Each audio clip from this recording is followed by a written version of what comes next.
Olá, seja muito bem-vindo ou muito bem-vinda à Palavra do Dia. Eu sou Júnior Coelho. Eu sou Dael Coelho. Então vamos lá, hoje a gente vai falar um pouquinho sobre Paulo, o apóstolo, que não andou com Jesus, porém tem feitos grandiosos aí na Bíblia, na história, né? Então, pai, tá preparado aí para falar um pouquinho sobre Paulo? A gente sempre tem que estar preparado, né? Isso aí. Quem está sempre se preparando não precisa se preparar. Então vamos lá. Para a gente começar, eu queria saber o que você acha do apóstolo Paulo. Qual é a característica dele? O que ele fez que chamou mais a tua atenção, mais te impactou depois que você conheceu sobre Paulo, né? A princípio, eu diria que foi da forma que ele obedeceu o ide de Jesus. E quando Jesus falou ide por todo mundo. E ele fez isso de uma forma sensacional. A princípio é isso. É o que eu acho mais interessante no Paulo. Entre outras coisas. Sim. Paulo, né, ele não andou com Jesus, né, como a gente falou, mas ele conheceu Jesus no caminho de indo para Damasco, não foi isso? Foi. E ele perseguia tanto os cristãos que quando ele reparou que os cristãos estavam fugindo para Damasco, ele pediu autorização, né, ao sumo sacerdote, aos sumos sacerdotes, né, para poder ir a Damasco para pegar os cristãos. E nesse caminho, o que aconteceu? Foi onde ele teve o encontro dele com Jesus, não foi isso? Exatamente isso aí. Onde Jesus aparece para ele em forma de luz e o cegou. Jesus chamou ele 2 vezes. Saulo, Saulo, por que me persegues? Já era uma cultura daquela época. Quando chamava 2 vezes, era porque ia falar algo importante. Então não era... Quando ia falar algo, né, mais tranquilo, mais simples, chamava uma vez só. Saulo, é isso, isso e isso. Mas o costume do povo de antigamente, né, Paulo chamou 2 vezes. Saulo, Saulo. Então eu acredito que quando Jesus fez isso, Saulo já imaginou que viria algo importante, né? Um recado importante para ele, porque Jesus falou 2 vezes, Saulo, Saulo, por que me persegues? Geralmente, o que a gente vê aqui é que Deus não, o natural, né, o normal, que a gente costuma ver é que Deus não escolhe os capacitados, mas ele capacita os escolhidos. Só que a história de Paulo é um pouco diferente, né? Fugiu um pouco ao normal, porque Saulo, né, já era capacitado, não era isso? Só que para o mal. Ele fazia bem o que ele se propunha a fazer. Então Deus pegou isso aí, que era de bom em Paulo, que ele levava a sério o que ele fazia, e trouxe para o lado do bem. Interessante. É onde Paulo conseguiu fazer obras extraordinárias a favor de Cristo. Esses dias eu estava vendo um filme chamado Noé, e me marcou isso. Isso eu não vi na Bíblia, tá? Não sei se isso está na Bíblia, mas teve uma parte que Noé ia fazer algo lá que tinha que ser feito, isso no filme, e o filho dele falou que assim, como é que pode o Senhor fazendo isso, sendo tão ruim, né? Fazendo essa maldade? Porque Deus escolheu você, o Senhor, porque o Senhor é bom. Aí Noé, né, nessa parte do filme, falou algo que mexeu comigo. Ele falou, não, Deus não me escolheu porque eu era bom. Deus me escolheu porque sabia que eu ia fazer o que ele pediu para eu fazer. E eu acho que Paulo também foi assim. Paulo, ele fez o que Deus falou para ele fazer. Porque, na verdade, eu acredito que aqueles que aparecem ali na Bíblia, né, são as pessoas que se propuseram a fazer o que Deus chamou para fazer. Porém, Deus não chamou só Paulo, não chamou só Saulo, não chamou só Pedro. Deus, ao longo, né, desse tempo, ele chamou muita gente, mas nem todo mundo estava proposto a fazer o que Deus pediu. Não é isso? Você concorda com isso? Plenamente. Uma vez eu estava pensando, me coloquei na posição de Jesus, que Jesus foi o único ser humano que se fez carne e se manteve santo, sem pecado. E quando Jesus percebeu que estava chegando a hora dele, ele teve que montar o ministério, com 12 discípulos. Como pode ele, santo, no meio de tantos pecadores, montar um ministério? Então, eu acredito que foi mais ou menos assim. Jesus veio andando pela rua, deparou com Pedro. Ele deve ter falado, Pedro, eu preciso de você na minha obra. Mas Jesus deve ter questionado alguma coisa, ele falou, eu preciso de você. Eu sei que você vai me trair 3 vezes antes do galo cantar. Eu sei que você vai ser rebelde, vai arrancar a orelha de um soldado. E começou, deve ter apontado outros defeitos do Pedro, mas deve ter falado, eu preciso de você. Porque a seara é grande e são poucos os ceifeiros. Verdade. Eu imagino também para o Judas. Judas, eu preciso de você. Eu sei que você vai me trair. mas eu preciso de você. Vem, Judas, para a obra. E outros também, até mesmo Tomé, eu preciso de você, Tomé. Eu sei que você só acredita no que vê, mas eu preciso, a seara é grande. E eu preciso de você. Eu sei que você, após a minha ressurreição, eu vou ter que mostrar minha mão furada para você acreditar que eu ressuscitei, mas eu preciso de você. Isso aí. Vem, Tomé, para a obra. E eu tenho certeza que Jesus, até hoje, está convocando ceifeiros para a obra. Um dia Jesus falou, Noel, vem, eu preciso de você para a obra. Isso aí. E como deve ter chamado tantos, tantos e tantos, muitos aceitaram, outros recusaram. Conforme ele chamou aquele que era rico, vem, venda tudo e me segue. Ele preferiu ficar com a riqueza a seguir Jesus. Verdade.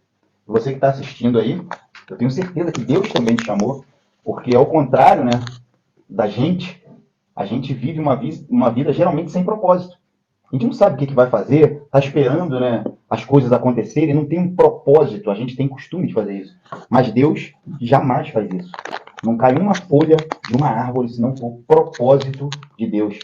Imagina, se uma árvore, se uma folha, Deus tem propósito, imagina na vida de cada ser humano. Então, todas as pessoas nasceram com um propósito, mas poucas delas, infelizmente, vão cumprir o propósito. E isso aí que você falou foi interessante. Jesus, mesmo sabendo o que ia acontecer, chamou.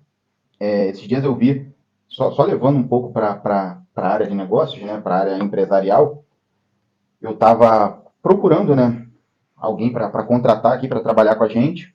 E estava com medo, a verdade é essa, estava com medo de contratar, por conta de que pessoas você não sabe o que vai acontecer, né? Você pode contratar alguém, essa pessoa com certeza vai ter alguns problemas, enfim. E eu vi um rapaz falando justamente isso aí, pai, que você falou. Você contratar alguém para fazer um trabalho na sua empresa, né, para também te ajudar a trazer crescimento, quando você faz isso, quando você contrata, não há certeza de que aquela pessoa ou aquelas pessoas que você contratar vão dar resultados, né? Mas você deixar de contratar é certeza de que você não vai crescer, né? Então, muitas pessoas, às vezes, deixam de contratar, agora saindo da parte de contratação, né? Jesus não contratou, mas Jesus escolheu trabalhar com quem? Com pessoas, né? Ele escolheu 12 discípulos que andaram com ele ali todo o tempo. E a gente sabe que não é fácil lidar com pessoas, né? Quanto mais conviver com pessoas.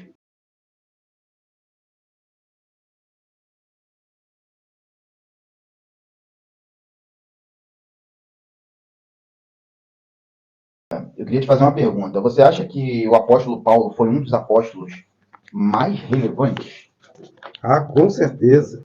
Lógico que todos os discípulos tiveram uma participação que está até hoje, mas o que pegou assim, a maior parte do que está na Bíblia é Paulo. E pela influência também, pela importância do trabalho dele, né? Que foi a divulgação do trabalho que Jesus fez aqui na Terra.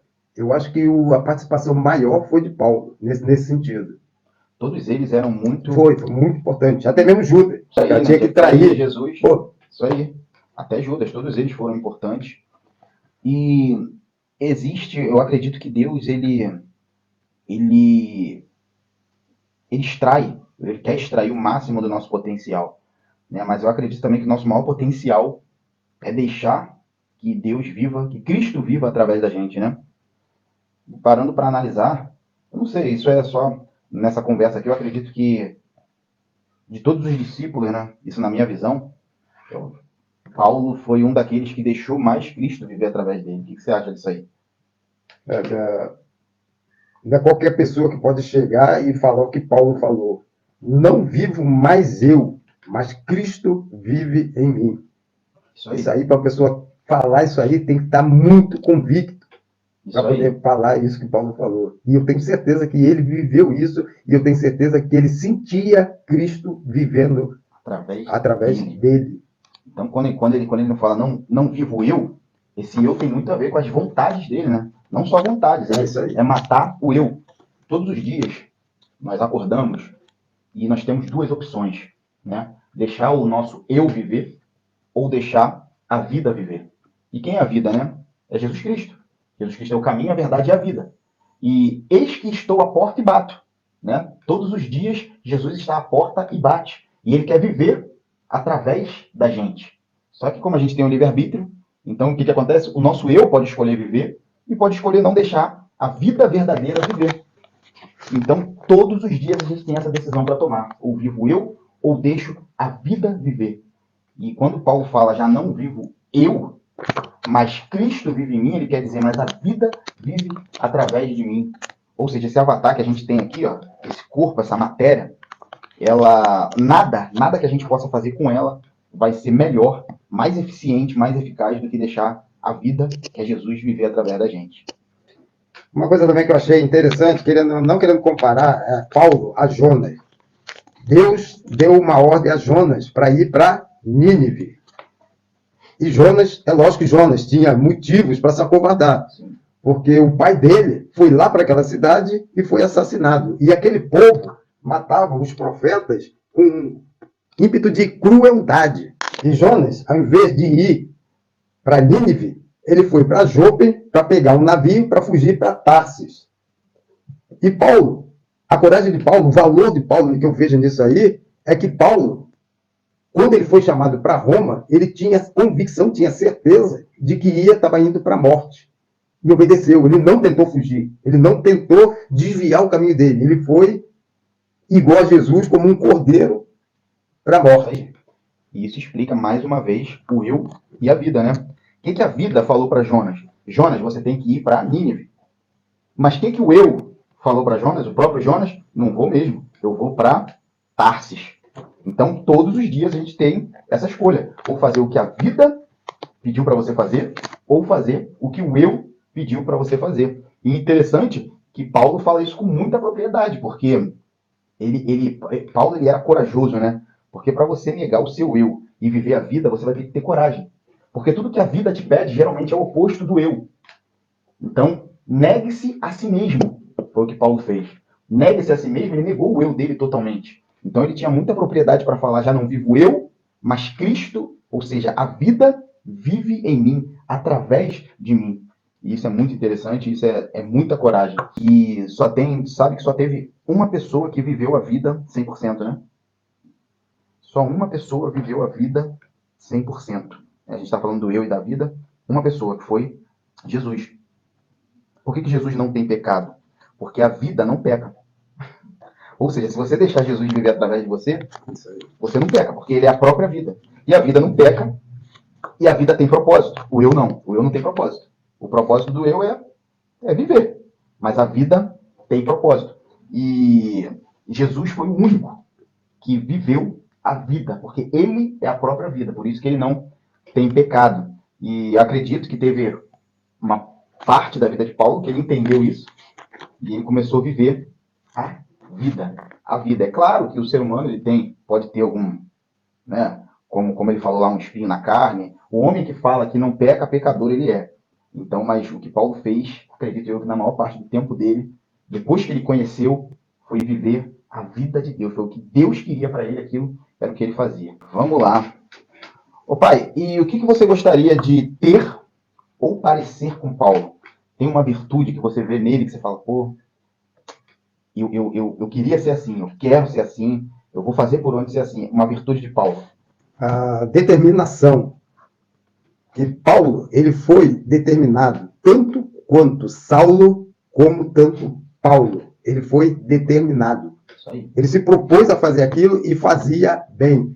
De repente foi até por isso que Deus escolheu ele, só mudou ele de lado. Tirou ele do lado do mal e jogou para o lado do bem. É a determinação de Paulo.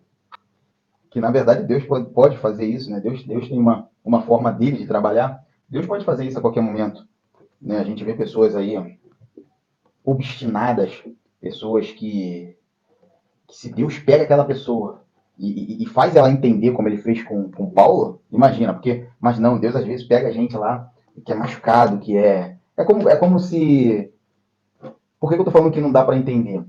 Porque Israel era um dos piores povos da redondeza, né? É isso aí. Se Deus escolhesse os capacitados, naquela época, obviamente, em algumas épocas, né, ele iria escolher os gregos, ele iria escolher os egípcios, ele não iria escolher os israelitas, né? Porque os gregos eram Estados Unidos de hoje, né? Todo mundo lá, a maioria lá era alto, tá? Bonito, eles quase não reconheciam o que era feio, né? Então, além de bonitos, altos, eles eram inteligentes. Então a Grécia tinha o pessoal da Grécia tinha várias virtudes, assim, né? Da virtude que a gente chama aqui na Terra. E quando Paulo foi pregar, o próprio Paulo que a gente está falando aqui, Paulo foi pregar lá, obviamente que estranharam, porque Paulo era baixo, careca, então ele não tinha muita chance, ele já era pré-julgado por essas características que ele tinha, né? Mas ele usou o que? A inteligência e o poder, né, de Deus para poder conquistar o povo grego. Então, pai, você falou que gostaria da determinação dele, não é isso? É isso aí. Mas essa determinação está dentro de você, né? A gente não admira nenhuma virtude que não esteja dentro da gente. Às vezes você vê alguém, eu tenho um conhecido, um grande amigo meu, que ele era muito, fazia algumas besteiras, né? Era muito irresponsável. E ele nunca parou para conversar comigo sobre responsabilidade. Só que teve um dia que ele chegou e falou, cara, sabe o que eu admiro nas pessoas? Responsabilidade. Quando ele falou isso, eu descobri que agora, dentro dele, já tinha responsabilidade. Em quase 100% das vezes, aquela virtude que a gente acha bonita nas pessoas, ela está ali adormecida dentro da gente. Basta a gente colocar para fora. Porque se ela não tivesse dentro de você, você nem admiraria isso nos outros. Você não conseguiria ver. Entendeu? Se você consegue ver, é porque está aí dentro, só está esperando o start. Vamos lá. Por que, pai, tu acha que Paulo passou a ser perseguido? Pelo mesmo motivo que ele era perseguidor. Ele era perseguidor de quem? Do evangelho, do povo evangélico, o povo cristão. E após o encontro que ele teve com Cristo, ele passou a ser um cristão. Automaticamente, ele passou a ser perseguido. Porque o encontro que ele teve com Jesus foi uma coisa muito... Não tinha como duvidar da existência de Jesus. Ele chegou a ficar cego. E foi tudo já programado através de... O próprio Jesus já deu a diretriz para ele naquele momento. Não tinha como ele duvidar que era Jesus. Conforme já foi falado anteriormente, em Ananias, quando Ananias chegou até Paulo, que ele estava cego, quando Ananias entra, ele já sabia. Você é o Ananias? Porque Jesus já tinha falado que o Ananias que ia devolver a visão a ele. Então, Ananias, isso aí. Então, na forma que ele teve esse encontro com Jesus, não tinha como ele correr, não tinha como ele duvidar. E se ele fizesse isso, não sei. Mas não tinha como ele duvidar da existência de Jesus. E ele mergulhou de cabeça, onde ele era bom em fazer, mergulhou e fez o melhor possível. Acho que ninguém melhor do que ele poderia ter feito o trabalho que ele fez. Os fariseus falaram o que para Jesus? Falaram, vamos matar ele, ele é digno, ele merece a morte, porque ele se declarou filho de Deus, né? Então ele começou. Por que eles desejavam a morte de Jesus? Porque ele se declarou filho de Deus. Paulo perseguia, até Jesus chamar ele, né? E falar, por que me persegues? Naquele momento, Paulo aceitou Jesus, e quem aceita Jesus vira o quê? Filho de Deus. A própria palavra diz isso, né? Que quem aceita ele lhe dá a chance de ser filho de Deus. E quando você é filho de Deus, automaticamente vem com isso a perseguição. Então, Paulo perseguia quem? Os filhos. Paulo não perseguia crente, né? Não perseguia, porque crente até o diabo é. Paulo perseguia os filhos de Deus. E quando ele virou também um filho de Deus, porque só através de Jesus você consegue virar filho de Deus, ele também passou a ser perseguido. E ele tinha total noção disso, né? O porquê que ele estava sendo perseguido. Então vamos lá. Espinho na carne. Paulo, ele ganhou um espinho na carne.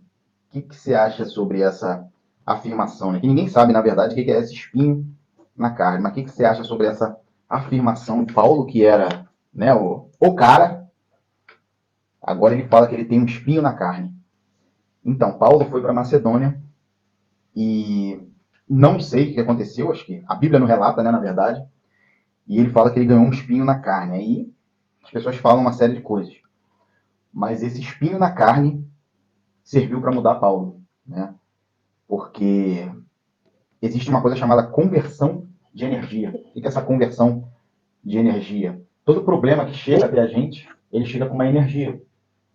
Só que dentro dessa energia, você pode converter ela e transformar em algum benefício maior do que o problema.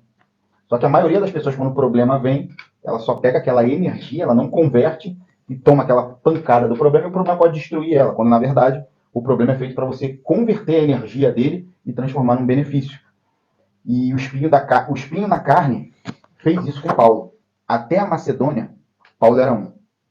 Ele mandava, ele escrevia cartas, né, para as igrejas dele, para as igrejas que ele havia fundado, ou que havia ajudado a fundar, muito ríspido. Como é que pode você pecar? Ele não entendia, né? Por que Deus geralmente não escolhe os capacitados, capacita os escolhidos? É porque os capacitados não têm muita paciência com quem não tem capacidade, na verdade. Eu sempre gostei de pegar um professor que me ensinasse, e aquele professor era um ex-burro, né? Porque o ex-burro, como ele teve muita dificuldade para aprender, ele olha para você e fala, pô, aquela pessoa tem empatia. Aquela pessoa ali pode ter dificuldade, então eu vou explicar. E eram os melhores explicadores possíveis. Agora, quando você pega alguém muito inteligente, como para essa pessoa ela consegue aprender com mais facilidade, ela acha que todo mundo também aprende com facilidade, então explica do jeito dela ali, né? Então, o Paulo ele não tinha paciência com os pecadores das igrejas que ele fundava, e ele mandava cartas pesadíssimas, né? Então, você vai ver que muitas cartas que Paulo mandou à igreja foi falando, entrega fulano na mão do demônio, como é que fulano faz isso? Entrega ele na mão do Satanás. E ele não entendia, ele não tinha empatia. Então, o que aconteceu com ele? Aconteceu esse problema, que foi o espinho na carne, mas não para a sua destruição. Ele converteu essa energia e cresceu mais um pouquinho. O que ele fez com esse espinho na carne? As cartas de Paulo começaram a mudar. Agora ele começava... Paulo ali ficou muito mais amoroso. Queridos irmãos. As cartas dele depois da Macedônia já era, meus queridos, como eu amo vocês. Agora ele entendia o porquê que as pessoas pecavam. Ele tinha empatia com isso, e isso transformou a liderança dele numa liderança ainda melhor, né? Uma liderança de amor. O que você tem a dizer sobre o amor? O próprio Paulo falou sobre amor em 1 Coríntios 13. 1 Coríntios 13. O que você tem a dizer sobre o amor, né? O amor, 1 Coríntios diz que fala em fé, esperança e amor. E o maior é o amor. Eu costumo dizer que o amor é a palavra mais forte que existe. Por quê? Para você ter compaixão de alguém, para qualquer coisa que você precisa fazer por alguém, se não nascer o amor, tu não faz. Como é que você pode ter misericórdia de alguém se não tiver o amor? Isso aí.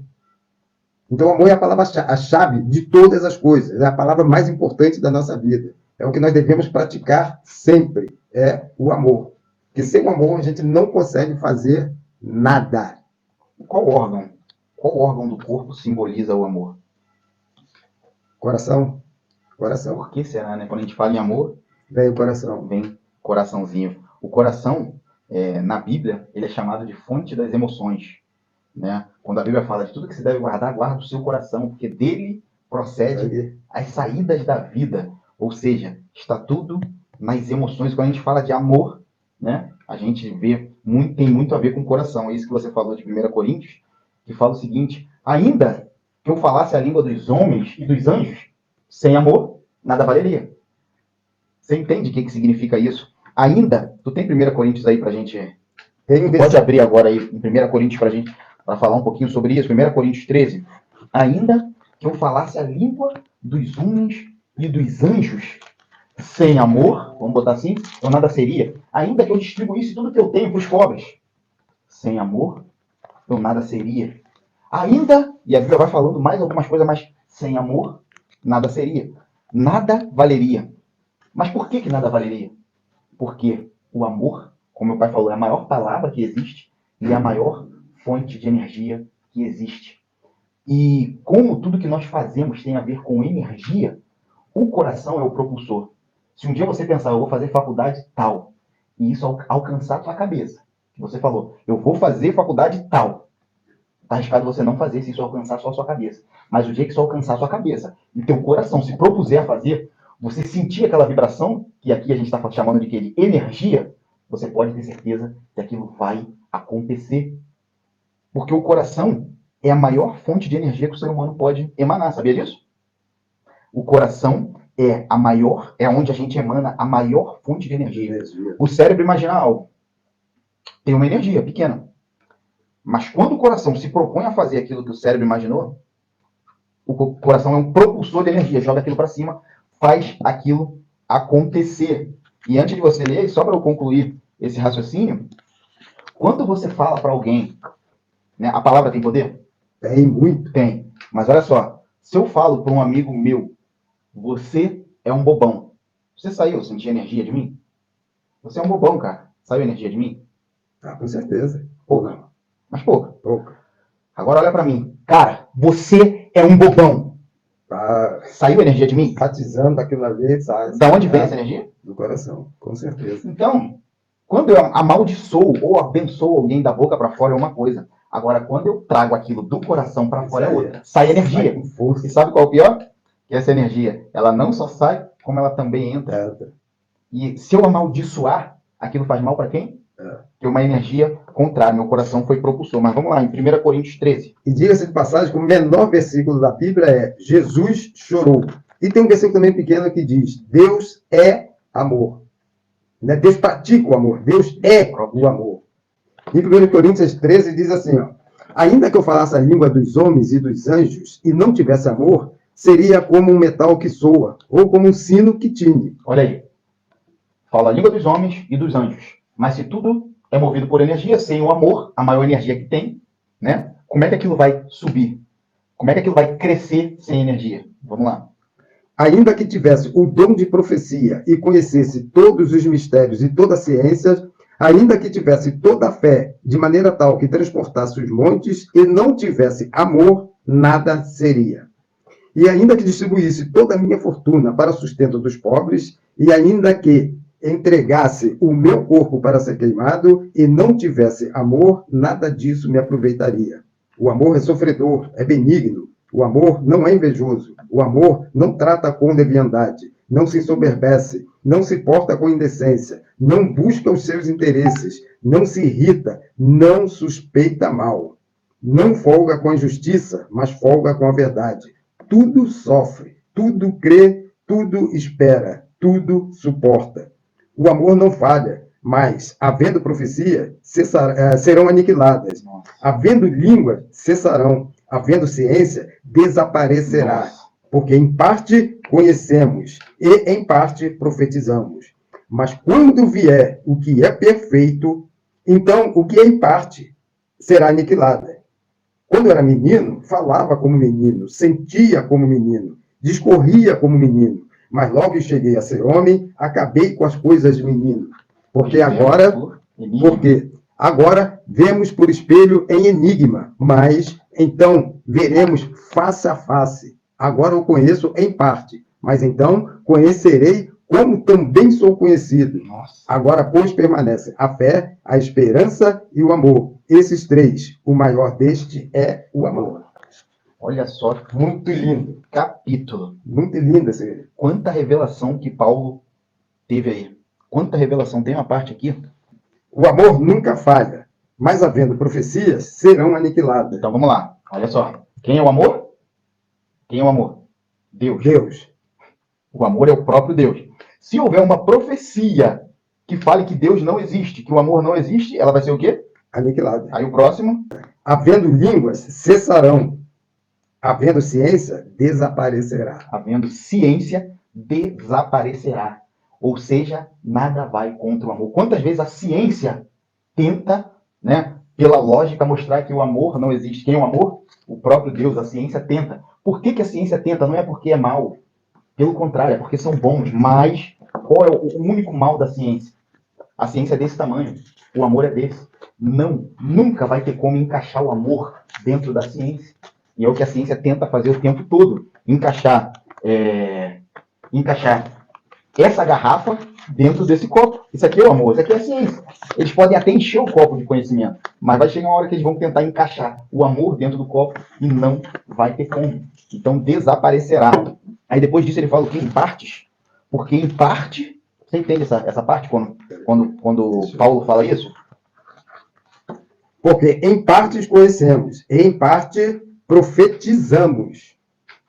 Em parte conhecemos e em parte profetizamos. Vamos lá. Aí agora a gente vai entender por que Paulo está falando. Porque em parte conhecemos e em parte profetizamos. Eclesiastes 9:1. Deveras ouvir todas essas coisas do meu coração, para claramente entender tudo isso.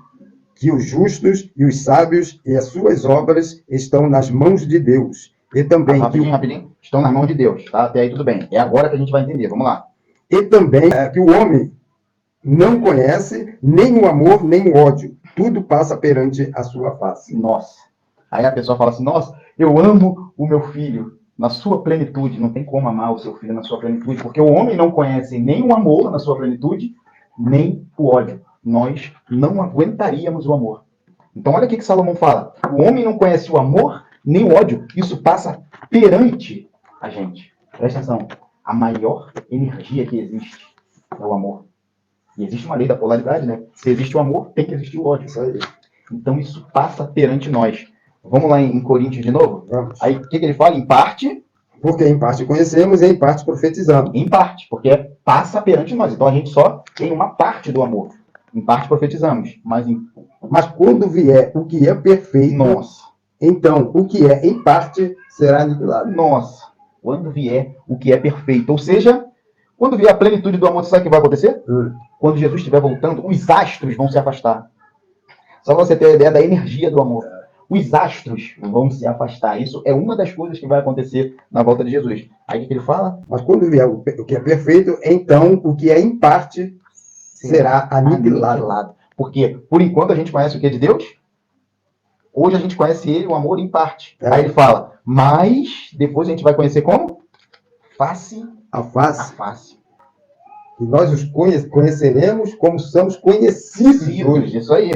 Que nós não conhecemos a Deus, mas Deus, que é o nosso conhece a gente. Conhece, sabe de tudo. Isso aí. Então ele fala nessa promessa, que um dia nós vamos conhecer. Verdadeiramente, face a face. Hoje nós vemos por enigma, né, que ele fala, como se fosse um espelho, porque nós não temos condição de ver a Deus. Quantos homens na Bíblia, depois que viram um anjo de Deus, falaram, certamente morrerei, porque vi a face de Deus. Eles viram um anjo de Deus. Né? Hoje vemos por enigma, mas então veremos face a face. E se você quer entender, eu costumo falar isso pro pessoal, né? Que as pessoas estão muito ligadas no amor de Hollywood, que é aquele amor bonito, gostoso, maravilhoso. E infelizmente muitas pessoas se separam do seu cônjuge, do seu namorado, porque estão esperando o amor de Hollywood, que é aquele amor gostoso. Só que se você quer conhecer o verdadeiro amor, ele está aqui escrito no manual do ser humano, bem explicado. 1 Coríntios 13. O amor é sofredor, tudo crê, tudo suporta. Em nenhum momento, né, se parece com esse amor de Hollywood, que dá tudo certo, olha que maravilha. Não é isso. Então é isso, a gente falou um pouquinho aqui sobre Paulo, acabamos falando de amor também. Afinal, Paulo deixou um dos capítulos mais lindos da Bíblia, que falam do amor. E, pai, quer deixar alguma consideração final? Quer dar algum recado? A hora é essa.